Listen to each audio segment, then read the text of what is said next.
This week, on the Beyond Worlds podcast.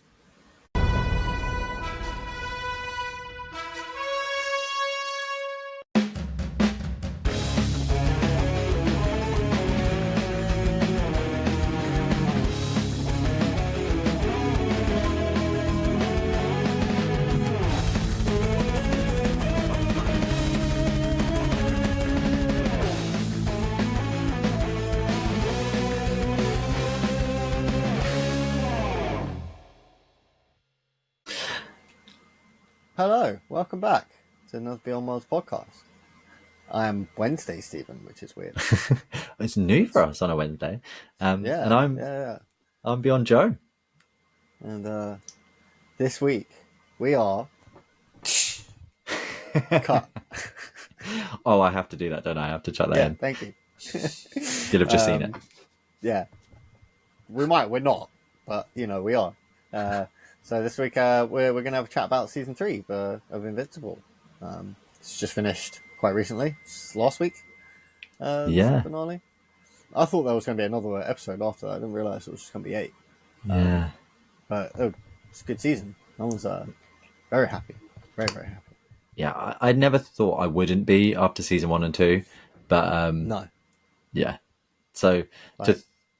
to throw in, we've both read Invincible from Yep. start to finich. There won't be any spoilers for season 3 onwards. This is just a review of our thoughts on what we've seen so far.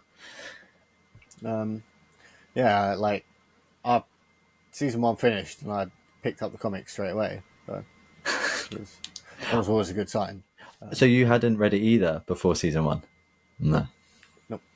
I hadn't read The Walking Dead either. I'd watched some of it, but I hadn't read it at that point. I only read that a couple of years ago. But Invincible hooked me straight away. So it was it was just so different. It's so different. Very, very refreshing. And for a superhero story, just so used to your Batmans, your Supermans, your Spider-Mans, your Captain Americas, your X-Men's. That I want some blood. The storytelling in it feels very focused. It does, like, so with the Batman goes on forever, right? Invincible very much has beginning, middle, and end. I mean, they're vast. There's a vast end, a vast middle, and a vast Batman's beginning. written, like, those stories are written to go on forever. They're not written to have an ending in mind, where this has an ending in mind. And I think I'm not wrong in saying that it's both of our favorite comic book story ever. Yeah. So and that's a lot. And really weirdly, Walking Dead would probably be number 2, which is, I don't think I would say. But the Walking Dead comics were awesome too. So yeah, Robert Kirkman, you're amazing. You nailed it with those. But should we moving on to some Invincibles? Yes. Season 3 starts with Mark going through super training. Like, he's got a bit more dedicated to Cecil again. Yeah. Didn't he? That was a weird throwback for me. I do enjoy Cecil as a character though. So because he's just come back with his brother, right? Yeah. So I was getting like season 2 and 3 a bit mixed up in my head because we watched most of 2 with Ken. Yeah. I don't know if we finished 2. I think we're a few episodes off. Oh no, we did finish it. We did. We right at the end we finished it because we said to him like, now you can enjoy season 3. Sweet. So yeah. So Mark comes back with the kid who we don't know his name. No, he's not got a name at that point. Well, okay, cool. I'm just going to call him Oliver anyway. It's his name, and it does say it in the season. But yeah, he comes back with Oliver. Yeah. So he continued after. Oh no! So season 1 opens 3 months after his fight with Angstrom. Okay. Yeah. And after he squishes his head. Yes. And it doesn't quite squish his head. Yeah, so he's really struggling, isn't he, with the fact that he's, it's the first person that he's, in, as far as he's aware, killed. Yeah, like human as well, I think. Like knowingly actually killed someone. Well, he lost his temper, didn't he? and that's he sees his dad in him, and that's the thing that he's always hated. Is he has a great thing with his dad. Oh, in my opinion, he has this weird relationship with his dad where he's always respected his dad, looked up to him. He's literally his superhero, and then everything happened. And it really messed with his head. And so he's always tried to be his dad, and suddenly he doesn't want to be him anymore. And to kill someone like his dad, he's suddenly at odds of what to do. So he throws himself into work, throws himself into training. And he, with Rex, alongside Rex, he confronts the thieves, the drop kick and fight master, but faces complications when Multi-Paul seeks vengeance for his cystic duplicate. Meanwhile, Eve grapples with her powers. Doc Seismic resurfaces. Good old Doc Seismic. I was like Doc Seismic. He was cool. Like, he's like a villain that actually does get progressively stronger. Like, each season he's got a little bit better and a little bit better. This season he almost had him. Didn't, but because he's. Well, this is the thing as well with his powers, and it is, I think it's talked about right at the end of season 1.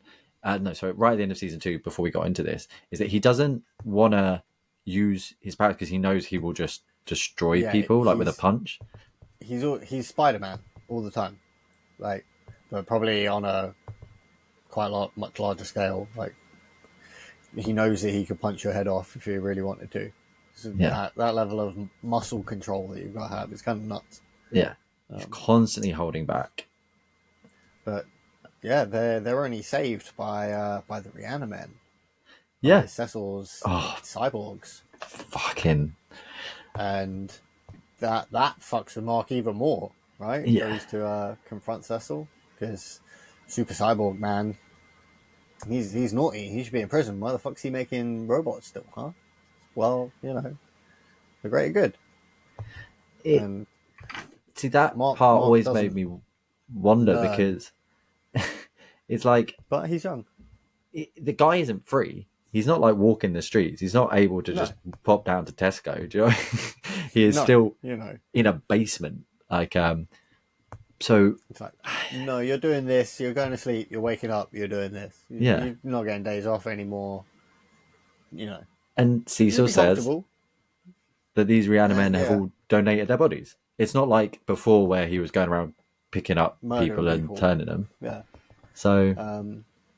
And this gets you a bit of, afterwards gets you a bit of character development on Cecil as well. Gives you a little bit of flashback and story on him. He was a bit like Mark when he was younger, but his boss sort of showed him that, well, sometimes you got to do what you got to do, bro. And I think Mark doesn't quite see the big picture, although Mark's maybe looking at too big a picture to really think about just Earth. And Cecil don't give a fuck about the people in space. He gives a fuck about Earth. Yeah. And he will do whatever he can and whatever it takes to protect it. And tough luck, Mark. Yeah. Mark don't like that. No. Because and it starts off there with Cecil, but a big theme of this season is like, should you kill for the greater good? Like the Batman and Joker. Yeah. Should Batman have just killed Joker right at the start? Because then so much of Batman would have never happened. And when it comes to Angstrom,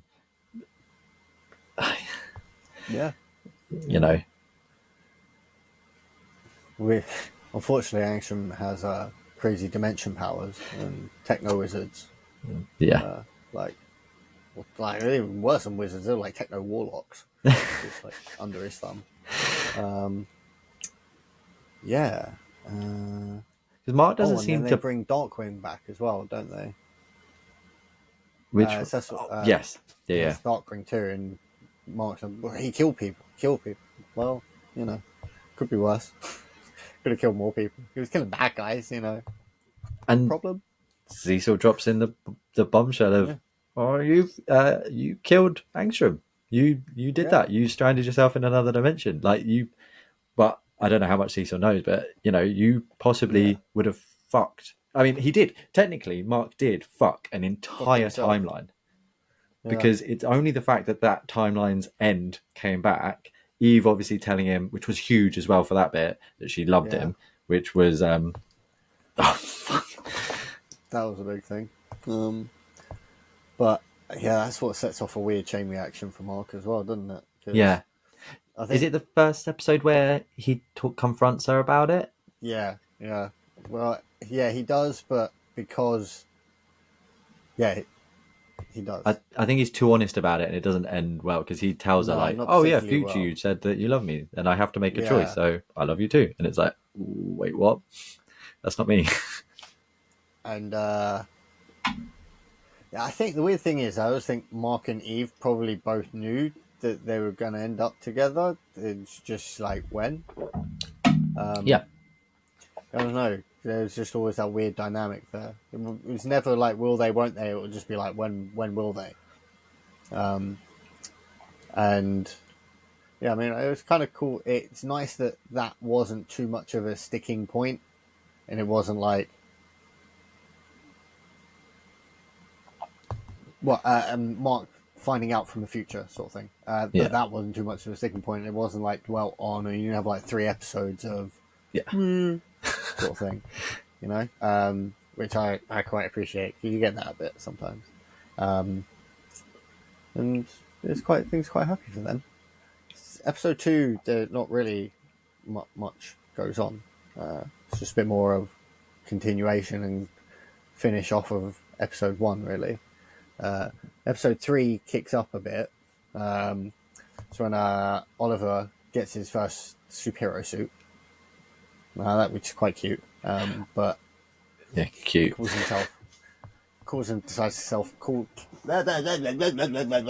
Decides to call himself Kid Omni-Man. Yeah, might be a bit of a sticking point for us. They have to try and explain to him, don't they? And again, Oliver, I don't know if it's his alien side or his Viltrumite side. He very much is that voice to Mark of bad guys are bad. Like, yeah. I think it's probably a combination of both, really. And he's never,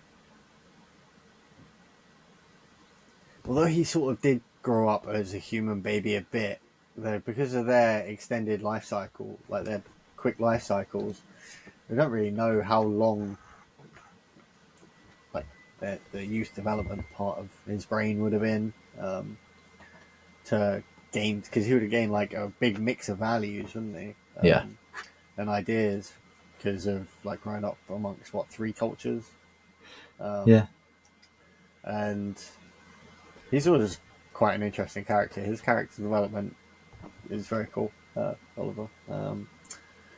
So what else happens in that episode?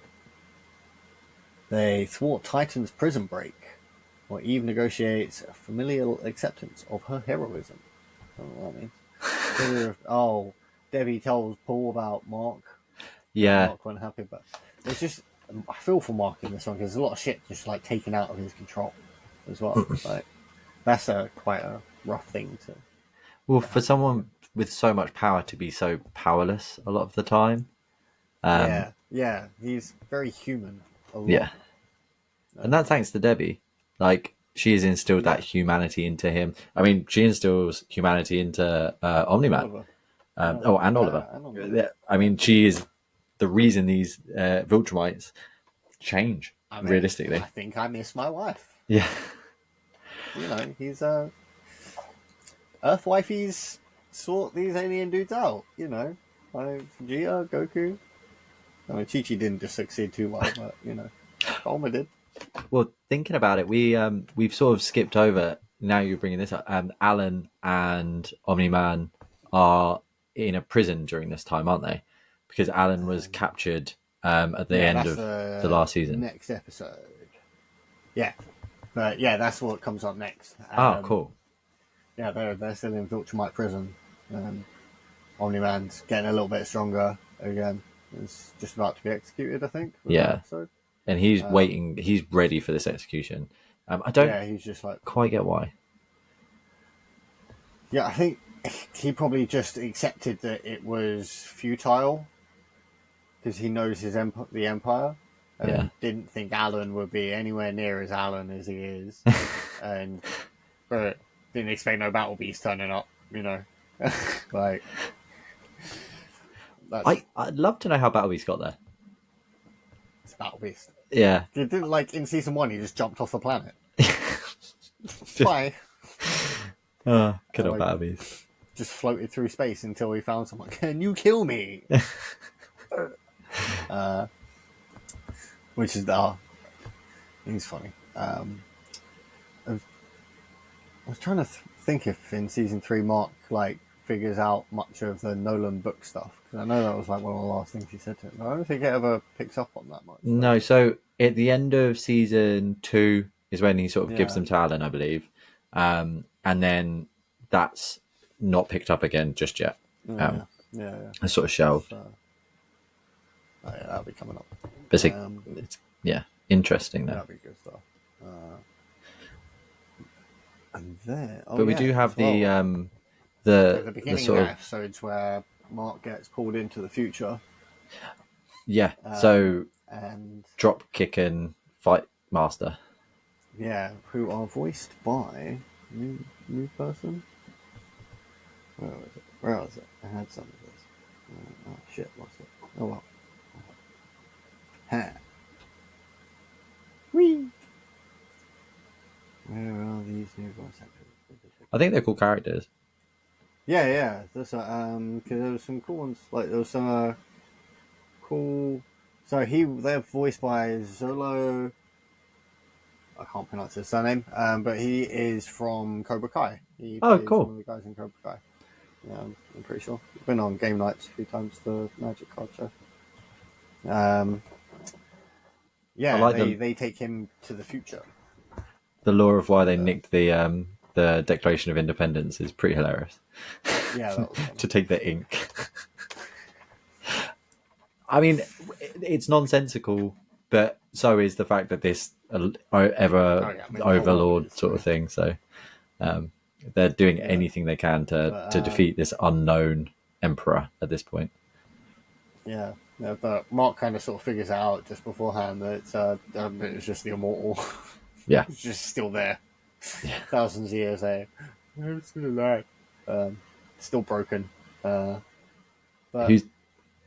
Mark again decides it's time to kill someone. I do feel that was a decision that Mark didn't have a say in. That was Immortal's decision, I feel.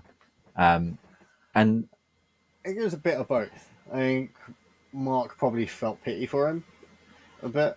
Yeah. And so, so I'm just putting this cunt out as misery. Fuck this. He's been alive too long. Nobody needs someone this old around. Let's just get rid of him. He's crying, man. Let's put him out as misery. The knowledge as well that even though he has been now decapitated, he does say to Dropkick and Fightmaster, keep his head separate from the body. If they come back together, he'll be back. This is the guy. This is immortal. Yeah. So just blend him and put him in some different jars. Although he did in the sea. Kill him. Yeah, but didn't he squish his head? Yeah. I can't. I know that I remember him saying, "Just don't let the head come back to the body." But and squishing heads, as we've seen a couple of times in season 3, not the most effective way of killing superheroes, apparently. I think I would have just figured that would be the one thing for the immortal, squish his head and his spine, rip his spine out. But isn't that how? I don't. I feel like his head's been squished previously, and he's somehow come back. I think it's been chopped off. I don't think it had been squished. Okay. But I think the chopped off, you probably said, just in case. It's probably the best job we could do. But just play on the side of caution, sort of thing. I do wonder if without Eve, so when Mark gets back, he's obviously got Eve to talk to over this. They are at this point in a relationship. And proper. He has her to sort of discuss what's been going on. And I'd be very curious to know what would happen without her. She is very much grounding him. She's enabled him to really have someone to talk to who understands him. Yeah, and to be him while he's with someone that cares about him, that can like get what he's actually going through. Yeah, Like not having to hide it at all. That will be like, yeah, fuck off, man. Go save the world. It's cool. It's bank robber. Yeah, sure, that's fine. Go for it. I understand. Right, I'm going to capitalize on you now. yeah. Cool. Invincible Sweet. Ink. Fine. Yeah. And yeah, she's a very good wifey. Like she's if she was in the anime, she would be a waifu. Yeah, for sure. she's a very, very special character. Yeah. And yeah, it's brilliant. And they're sort of like a duo at this point. She understands Oliver. She understands Debbie. Yeah. She's really involved in the life. Yeah, that's exactly what I was going to say. She's been involved in all of their lives for a long time, but she's part of the family anyway, sort of thing. And they like grow up on the same street. Yeah. Or like super near each other. Like, they went to the same high school. Yeah, because they're in high school, aren't they? And then we also, and there'll be loads of stuff we didn't mention, but Duplicate isn't in fact dead. She just hid Zero, because she comes back with during the fight, the very first fight with Dropkick, when Rex is getting his ass kicked by her brother. She turns up and is like, "Just stop it! I'm here. I'm okay." She keeps one. She kept the original hidden. Yeah. Harsh though. Yeah, I'm getting fucking season 2 and season 3 like crossed in my head. I'm like, wait, what? Yeah, because we're blurring together. Then so after that was then Alan and Thingy getting out of prison, and then Oliver goes missing.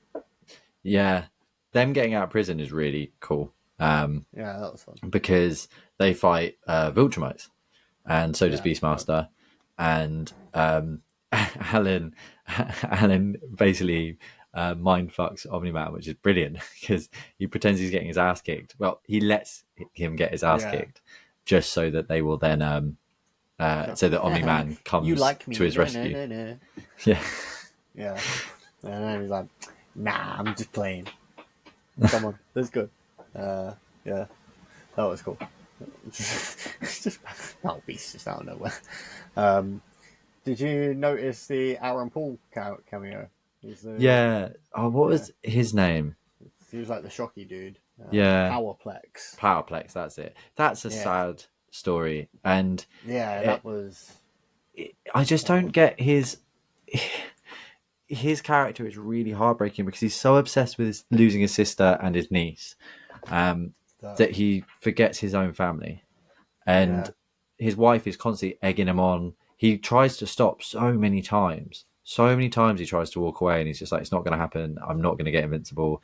But he just wants him to pay. From his perspective, Invincible is the reason why. Invincible was there when Omni-Man basically used him as a human meat shield. Invincible was the cause of a lot of deaths. But at the same time, he's unable to take that step back and just see the bigger picture. He's so focused. And it ends so badly for him. Yeah, that was rough. So badly. This season was full of some dark stuff as well. Because then we got the Invincible War. Yeah, fuck. Like straight after. So throughout a bit earlier on in the season, we see the camera, don't we? So he comes back to Cecil and he throws it on the floor. He's broken into the Pentagon, which really helps that relationship. And Cecil's just like, it's not fucking mine. I don't know who that is. And he rightly says, find out who this is. I want to know who's watching Invincible. Yeah. Doesn't find out, unfortunately, because Angstrom's back. Angstrom is back. Dead. And this time he's bought some not friends. for friends. It's one slight flaw in the storytelling for me. Angstrom Levy is anti-invincible forever, like, because he has all these images of him, and Mark is our Mark is basically the only good Mark. Why go for him? He was at that point like controlled by the techno wizards, though, wasn't he? Like they were sort of in charge of him because they wanted his other world, so maybe they had some sort of influence. I mean, this is just going off on a stretch, but that would be the only. But as well, to because it ruins Invincible's name, and he then has to see himself destroy his world, potentially see himself destroy his family, his friends. That's got to be pretty hard, but there's that sort of twisted logic to it, I guess. Yeah. Especially going with certain ones, like you're kind of fucked up. But come with me. I did like the fact that they went more into the other world Invincibles a bit more. We saw a bit more of them in the comic. It's you only see you see them, but only one or two of them sort of talk a bit. I think it's like Mohawk one and another one. But in the series, this one, they all sort of have a bit of what's the word I'm looking for? They've all got a bit to them. I can't remember the word. Especially when they're in the circle and they're all talking about like, well, I only came here to get my mum. Like that's why I'm here. You didn't. It's weird. Some of them seem to know each other as well, which is odd. I guess to a degree, they're the same person. So they, not that they can think in each other's heads, but like, well, we're invincible. We all love Debbie, right? Surely, because that's our mum. Yeah. Well, that was that was heartbreaking though. With Rex, exploding himself. Yeah, I forgot about that. That was fucking badass though, man. Like, it's a hell of a way to go. And before that, new to the series, which wasn't in the comic, his relationship with Shrinking Ray, because in the comic, Shrinking Ray, I think, was male and didn't survive past the lizard attack. Yeah, they didn't make it out of that. No. Yeah, so they gave him the road to a happy ending, and then just he blew it all up. Literally blew it up. Yeah. Yeah. But Rex is one of the characters that had like probably the best character development overall, apart from Omni-Man, of anyone in Invincible. Because Rex you hated at the start. And dickhead. I'm pretty sure 90% of the people that watched that episode probably shed a tear of some sort. You know. Part of me does wonder if it was brain damage. True.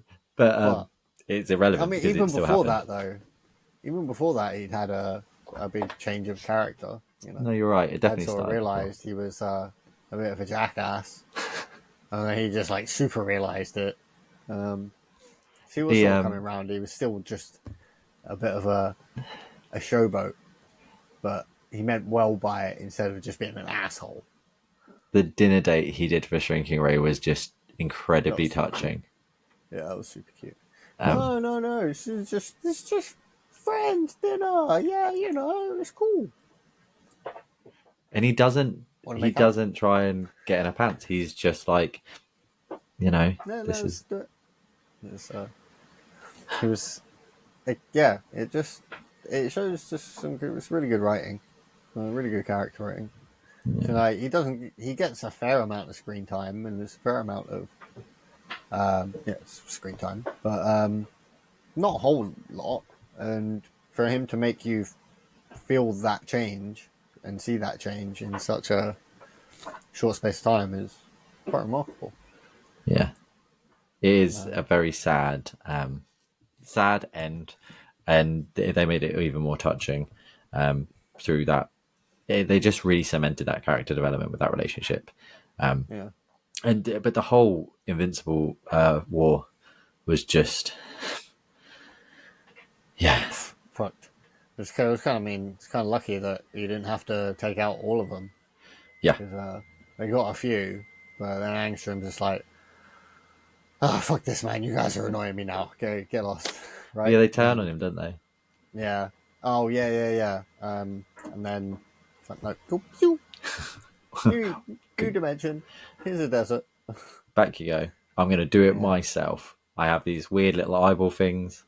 And then and then Mark like goes Super Saiyan. Well, not Super Saiyan, but Super Saiyan. Like, Yeah. sort of. I think he had sort of flashbacks of the fight, not actually shown, but like flashbacks of fighting on the Bug Planet against the Viltrumites, and actually, oh no, shit, this is a death fight. I've actually got to pull out everything here. Except he fucking fumbles it because of Oliver. Yeah. He wants to set a good example to his brother, so he's this close to murdering the shit out of him, and then he doesn't. He lets him get away. That's a mistake. What a mistake at a maker. Plot armor. Yeah, but then it does give him a mistake to fix. You know, Yeah. because he has killed him once. You know, so he did take care of the problem. Just the problem came back. Yeah. So yeah, with that sort of dilemma that he's going through at that point, like I don't think he didn't lose anyone. He didn't know about Rex at that point. I don't think. No. And so he hadn't lost, quote unquote, anyone in the Invincible War at that point. So he didn't have any it was just he was fighting for himself, right? Wait, no. Well, Eve got ruined. Oh yeah, she got beat up. She was in hospital. Her leg was cracked in half. Yeah, she was alright though. He knew that she was alright. That's why he went out and started doing shit. That was a big moment between him and Cecil because he's holding Eve and he starts shouting, Cecil, you need to come. And I think in the comics, he flies her to the Pentagon. So that's him going to Cecil. And in this, Cecil comes to him and picks her up. So I think that's a nice change. Use that teleport ray. Yeah. So overpowered. So expensive, right? They gone through the breakdown of how much that costs. There was one point I think he did because he was maybe season 2 when he's following Mark with the sound thing, and he's just like, "Do you have any idea how much each of these teleports cost?" And I will keep following you until you're fucked. Because the Guardians are still there, but they're not doing the best because they've split up. Anymore. So Rex has got his. Well, I say Rex has got his team. It's Rudy's team, really, isn't it? And then there's the Guardians. Immortal retired because Kate died again. So Immortal came back with Kate. So Immortal and Kate are the Guardians. That was season 2. That was season 2. Yeah, but they've got Darkwing with them now, which is when they're like, "Nah, fuck this, we're out." Like some of them, but but both teams are fucked. Well, still all leads to one thing. Yeah, conquest. Yeah, so Mark knew it was coming. Like they told him it was coming. And when does Lady Invincible turn? Not Lady Invincible, the Lady Viltrumite rock up. 2. Was that at the end of season 2? Yeah. And Anisha, something like that. I can't remember her name. It begins with A. She was like super duper fast. But no, not this time. This time it's Conquest. He's here for you. And doesn't even get a fucking name. I was waiting for this moment since like I read it. I was like, oh my god, this is gonna be so fucking cool when this guy turns up. This is the most mental looking old dude I've ever seen in my life. I would need to see this animated. And then they voice it with Jeffrey Dean Morgan. Go for it. Fuck yeah. It is definitely good casting. That was fucking brutal, bruv. Well, he's the oldest Viltrumite. He's the only Viltrumite with grey hair. So if you think about how old that's going to make him... No, there's 3 Viltrumites with grey hair. There's greying. He is the only one with full grey... Thaddeus. He's white hair. The other one with a knife in her thing, she's got grey hair. I Conquest is probably the oldest Viltrumite, but the other two were old Viltrumites. well, Like Thedas was around for the last Viltrumite. Oh, yeah, he was yeah. around. It's just like he's pretty damn old. My point is that Conquest is like He's a big fucking bad, and to get him so early is. I mean, when you see a point to it, he was old when the Empire became like 70 of them, right? Yeah. Like when they just started fucking each other up. So, because that happened when like Omni-Man revealed, oh no, actually, this is real Viltrumites, didn't he? His Yeah. Conquest was in the background of that scene. But just didn't clock it at the time. But yeah, so he was old at that point. So yeah, he is super duper old, and he's just been out there killing Some of everything. the lines during the fight, one that really sticks in my mind, and it made me sort of giggle, because obviously Mark is using everything to try and fight this guy. He is trying and trying, and we'll get into some what causes it. But there's a point where Mark is pissed, and he's fucking pissed, and he just launches himself. And Conquest sort of grabs him, and he's just like, "We don't get more powerful just because we're angry." Just like fucking. Yeah, that doesn't really help you, Mark. You need to use your head, not your dick. Come on, you can do better. I know, because this is I want more fun. Oh, it's. I can make it worse for you, but if you make it better for me, I'll make it quicker in the end. Right? He's like seconds away from ripping Oliver into two. Yeah, man, that was. That kid's stretched. Even I was getting it at that point. I like when you could start hearing the cracks. I was like, no, stop it, man, stop. I'm just like, how much? I mean, they could change it a lot. I was like, I mean, I don't think they would, but No, what they couldn't if? do that. But no, they couldn't do that. But they could have hurt him worse. But that was pretty brutal. Lucky, our girl turns up. She's like, She does. Fuck you, mum. Fuck you, dad. I'm going. That's my man. I'm going to save my man. A big character development moment for Cecil as well, comic to series, is that comic Cecil turns around when she's like, I'm going, and he says something along the lines of, yeah, just be safe, or try, do your best. And in the anime version, he tells her no, like, Really? fucking no, you're not, like, you're not coming. And my view on that is he's thinking about Cecil's plotting, and like, if Mark finds out I let her leave, that's not going to end well for me, like, at all. Maybe. But it's an interesting change. I think because there's a bit more backstory and history between Cecil and Eve. I think he might just be more like a bit more fatherly with her. That's a nice thought. There's a lot more to their story. In one of they've animated the comic, but there is a Eve comic. Yeah. About how she gets her powers and shit. Which is actually the first time that she does the thing that she does. Yeah. That episode. Because she gets fucked up. She puts up a really good fight. Well, no, she doesn't. She does, but there's a point Conquest goes, what the fuck? And she's like, oh, I made the air more dense. And it was like, yeah, good. Oh, he was just surprised. Oh, yeah. Like, to surprise Conquest. Like, dude, this chick turns up in pink. Like, this little pink dude chick turns up. In your Conquest. What are you thinking in your head? Ooh, dinner. Like, not. I think he says something along that line as well. Yeah. Yeah. I think it looks like she's doing well, but again, I think he was just playing with her. Oh, God. But Eva's been doing what she's been doing for a long time, so she does know. And she's been doing like aerial combat for a while.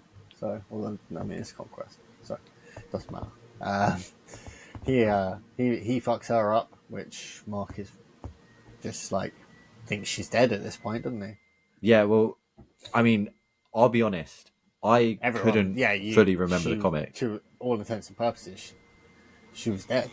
Her face is they go there. Her face is fucking ruined. Yeah.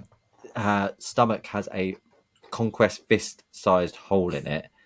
And yeah, Mark immediately is just like, and because Mark can't fight right now, so the reason can't fight, he's got a broken leg. His leg has been snapped, so he is now on the floor. He can't stand. He can't.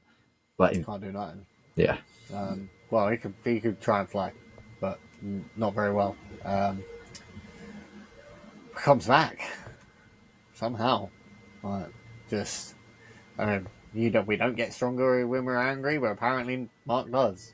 Taps into some human Viltrumite shit, which, and this is like probably one of the strangest Kirkman universe Easter egg poetic things that's ever happened, or like just in general, because fucking headbutts his head to pancake, and Glenn finally gets his revenge on Negan. Well, there is a couple of bits prior because after Eve is dead, he tries to punch him and he gets a stumpy stump. He destroys his Conquest arm, which Conquest is like, oh, okay, shit's gonna get real, but not for me. It's gonna get real for you.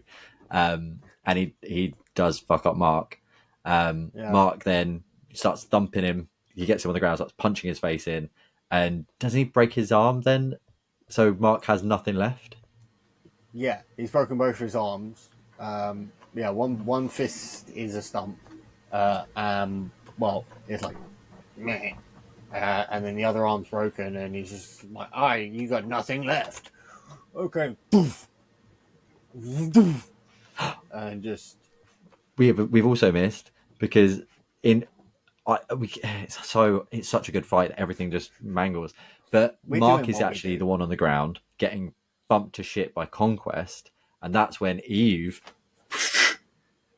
turns up into atom mode of doom and just energy blast the shit the skin off of Conquest. So he's there just muscle and sinew, and then she collapses butt and ass naked because she's used up all her powers. And then we get to the headbutt, which is phenomenal because Conquest is like, oh, what are you going to do? You've got nothing left. I've broken your arms. And Mark's like, I don't need arms. And every time his head comes up, more blood. And the scream as he's doing it was, oof. Yeah. Man, that was a fucking brutal ending. It was an incredible ending. The little addition during the fight when Conquest kneels over him and he starts to talk into his ear and he's whispering about how I've been so lonely. They don't give me a name. No one will talk to me.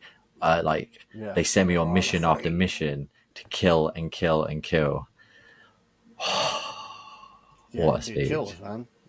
Just like he always looked like scary freaky in the comics, but this made him more like psychopath chilling at the same time. He's got less of that like in the comics his face is like super animated and all gnarled up and shit, and it was a bit less so in the animated.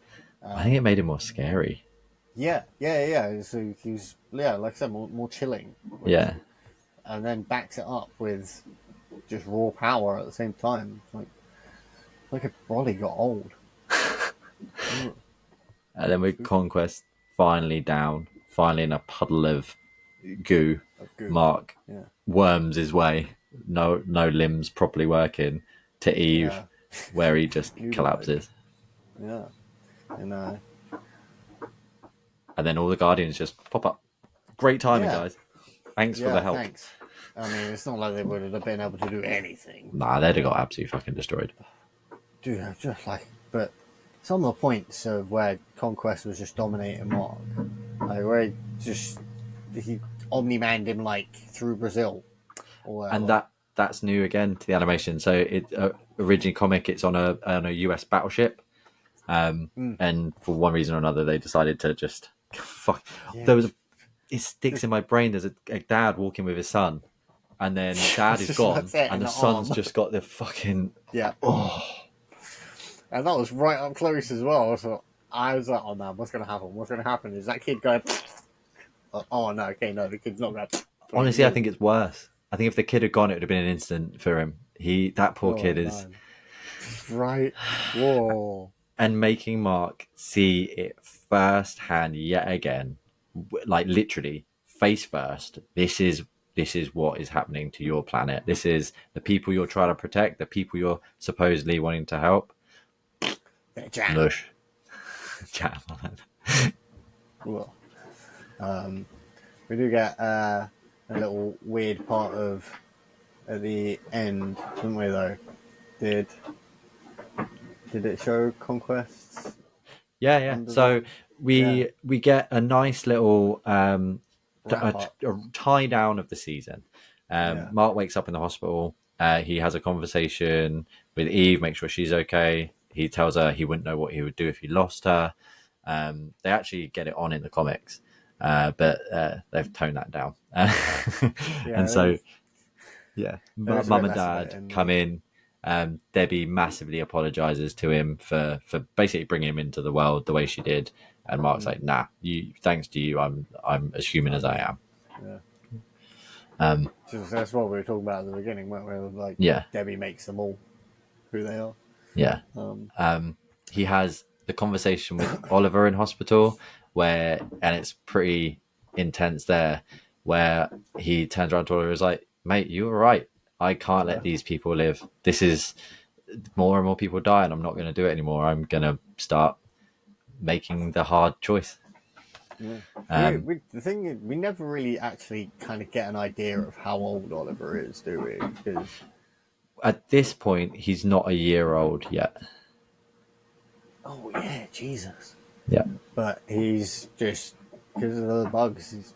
But if he was a bug, he would have probably be nearly dying. The bugs live a year, so yeah. So he could be in his race's age, like older than Mark, realistically. Yeah. Because he's had that Viltrumite slowdown, it's evened it out a bit, but realistically, Oliver's mental capacity might even be higher than Mark's at this point. Yeah, I mean, he's got a way of learning, doesn't he? Yeah, it's small. But yeah, because stuff does happen with Oliver when he hits about a year, which is pretty cool. Keep an eye on that.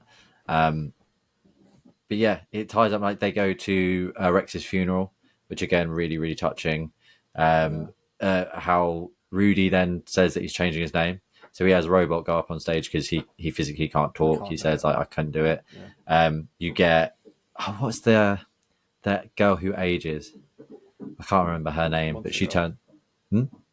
Monster Girl. Yes. Yeah. She tells Rex, Rudy, who is now Rex, that she loves him. She goes, "I love you, Rex," which is interesting because she always had a crush on real Rex. So it's a bit awkward. Eve admits that she loved him and will always love a bit of him. She couldn't say anything, could she? No, she tried. Yeah, she said like a line and then... But, I mean, their relationship's super important. Right? So they rescued each other, sort of thing. I think there's a bit about Rex's backstory at some point of seeing he got sold by his parents. Yeah, the US government, didn't he? And the reason that he was like trained as an assassin by them, and the reason that he stopped was because Eve found him on a mission. They bumped into each other while he was out on a mission. Oh, okay. And he stopped because of her, and then she protected him. And he protected the whole thing. It's a nice way to sort of end things. Mark, while in the hospital, did just skip over because he's learned what Cecil's like.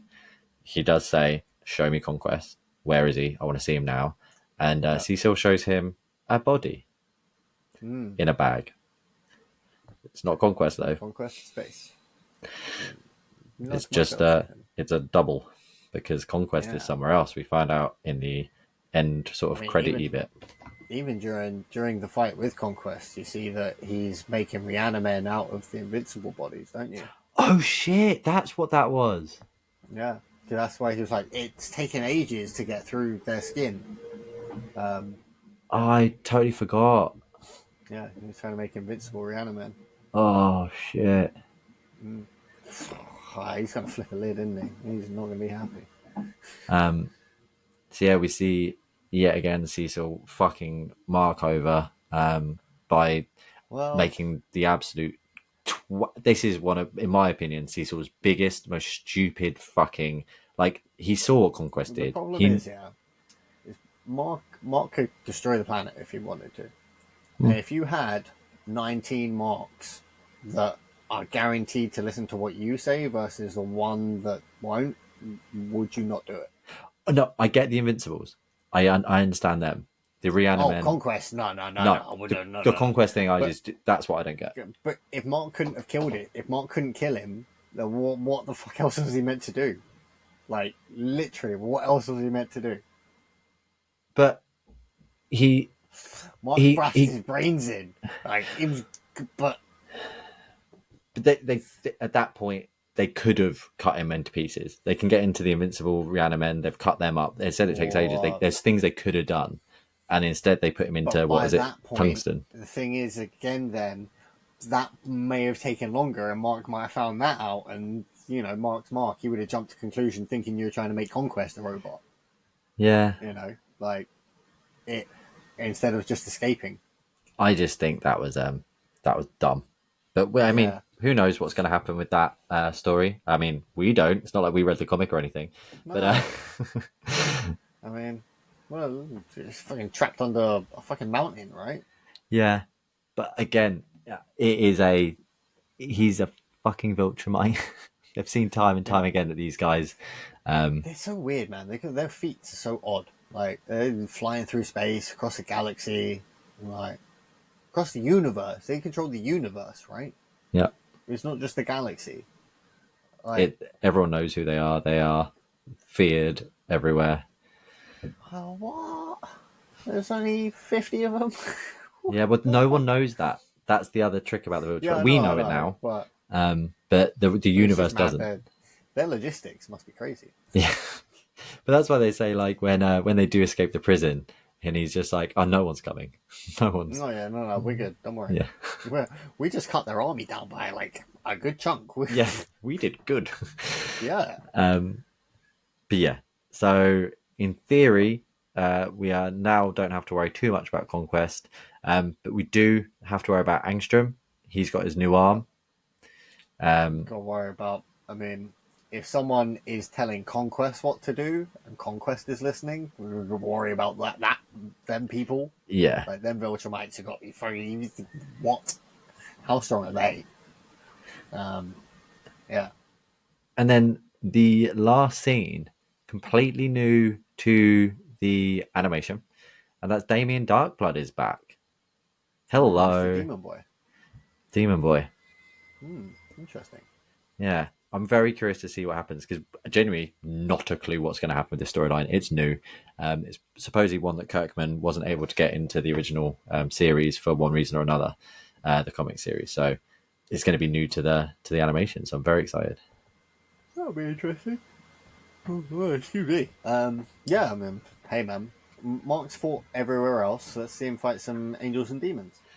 Do it. Why not? Something I find interesting, I don't read much into reviews, but IGN gave the last episode, which I think is one of the best episodes of TV ever, and is currently one of the best rated on IMDb. Yeah, it's 9.9 still, I think. Yeah, IGN gave it 10? a 4. Yeah, but 4 IGN out of 10. don't know what they're doing. So yeah, I've gone way down in my estimations of IGN recently, because the last 5-6 years they have been trash. Who's watching it? Who is making these? And I know we're all different and we've all got our own opinion, but it's almost like someone who hates comic books. How did that get past, like, quality control? who like it wasn't just one person. There's a group of people at IGN just really did not like it. Invincible.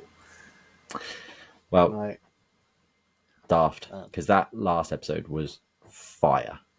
yeah, and The series as a people whole. who I just want to point out my little Easter egg that for people Oh yeah. who aren't familiar with Walking Dead's the TV show, and Stephen Yuan, who voices Mark Grayson, is a character called Glenn in Walking Dead. You may have heard of, and Jeffrey Dean Morgan, who is voicing Conquest, plays Negan in The Walking Dead. In The Walking Dead, Negan bashes Glenn's brains in with a baseball bat, and like one point, I can't remember what point of this series it is. I think maybe like season 4, season 5. But yeah, in the comics as well, bashes Glenn's brains in, and it's just sort of poetic little Easter egg that Glenn gets his revenge on Negan a little bit with Mark headbutting Conquest to submission, as it were. It is When I saw very that good pointed casting. out, I was like, oh, that was very clever. That was very cool. I wonder if they asked him to come back specifically, Jeffrey Dean Morgan, to do it specifically for that. Well, there's so many characters he could have been, but Yeah, Conquest was the one. Yeah, I thought Conquest would have like more of a gravelly, not like. I didn't think his voice would be that, but then hearing all those extra lines they gave me, boy, he was sort of pretty perfect for it. Absolutely. I still freaking love the series. There's some more nut stuff to come as well. Right? We rewatched season 2. That to that point with Ken, we sat down and we were like, right, you've only seen season 1. We're rewatching season 2, and we did it in a day. Now, probably, yeah. It's okay. No, sit down. We're watching Invincible now, Ken. Put your games away. Yeah. Watch TV now. It's in my opinion very rewatchable. Oh yeah. I get that it's not for everyone. Belle, so my wife, she's not a fan. She just thinks it's a bit too graphic. It's just not for her, and that's fine. It's not for everyone. I mean, I could agree with that too. I think the comics are less brutal to a degree. The show does go pretty hardcore though. Yeah. I would say. I think there's not another cartoon like it. I would say. No, it is very much. I think when you see something animated, it feels so much more real than when you're looking at something on a page as well, and it really does hit you. But I find that a positive because there, like we said, the points where people are dying isn't just like, oh, people are dying. It's fuck, people are dying. Like these NPCs matter.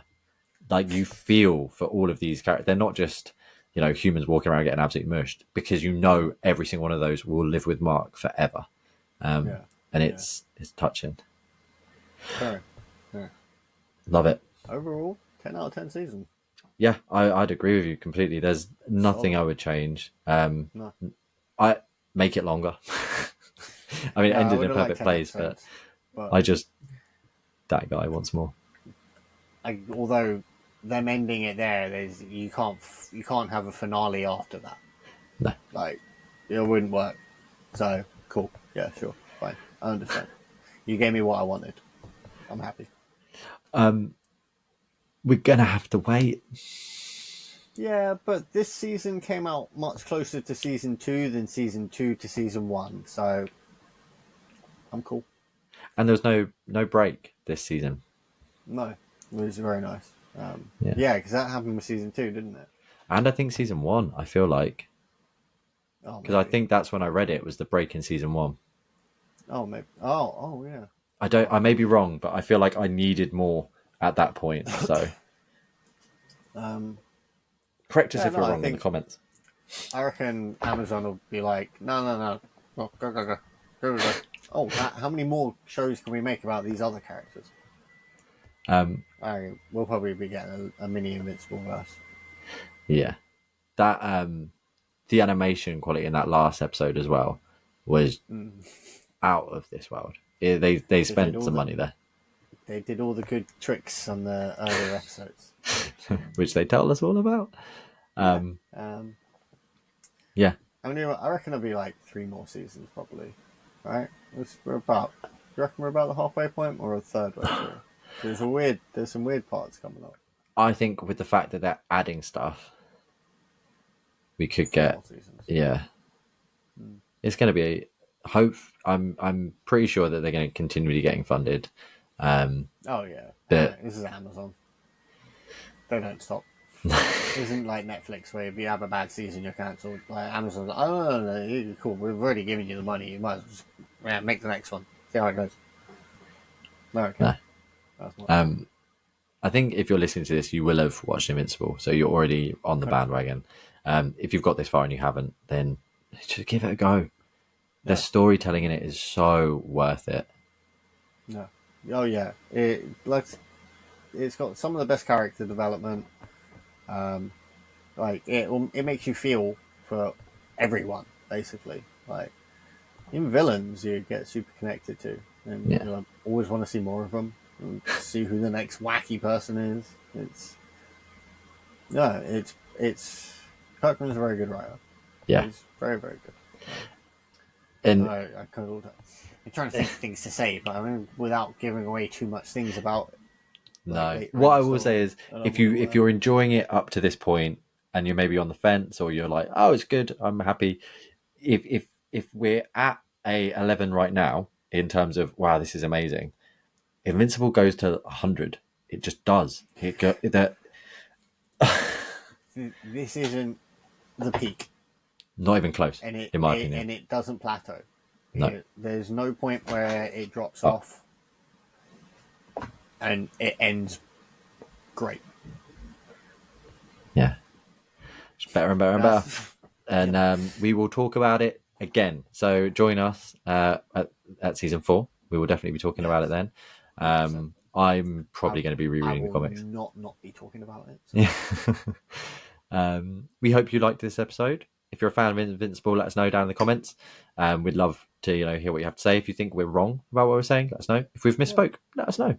And if we've missed your favourite bit, let us know. We want to know. I will re-record something for you. Might not happen straight away, but I'll do it. If you comment it, I'll do it. Because I know it's not going to happen, so it's fine. So until next time, I've been Beyond Joe. And it's Wednesday, Stephen saying goodbye. And thank you for joining us in Invincible's world.